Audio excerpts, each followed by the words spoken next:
The driver of the rail car has to climb a few steps to get to this workplace. But then he has a wonderful all-around view of the entire vehicle. We are driving the class X3800, which is also affectionately called Picasso, because of its unusual appearance with the driver's cockpit on the roof. From Ambert in the Massiv Centrale, we set off on a good 40-kilometer ride through a hilly landscape. The beauty of the railcar: one end is always open, and there you have an unsurpassable view out. The motor is at the other end. Another characteristic of Picasso is the low-lying car floor. So it is a very early low-floor vehicle. Above the engine is the driver's cab, which means that the driver was and is never really cold. Picassos are nowadays only used by museum railroads.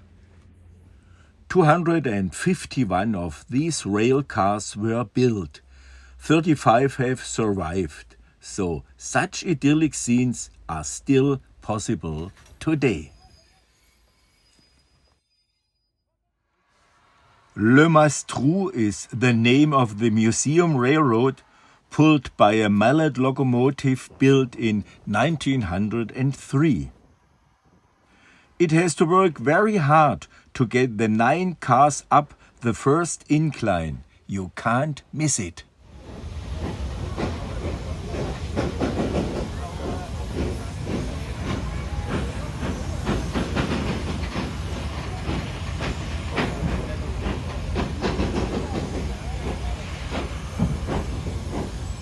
Done. That was hard work. Now it's off along the Ledou River through a beautiful low mountain landscape with lots of engineering structures and a lot of nature. If you are in the open car, you have of course a wonderful view to all sides. Such racings are very popular in France. Our steam horse has to take a short break to replenish the supplies, but it continues relatively quickly, passing a railcar set that later returns the Dracen's riders. It's just tremendous fun to be on the rails with our train. The line originally started in Tournon, but now begins 3 kilometers later. From this point, it is as far to the North Pole as to the equator, but it's much shorter to Lamastre, our final destination. With this very modern Stadler railcar, we now want to go high up. We are heading for the Puy de Dôme, a former volcanic cone, 1,456 meters high, probably the most famous mountain in the Massiv Central. Since 1907, it was possible to climb the mountain by train, but this had to give way to car traffic 20 years later, for a good 8 decades.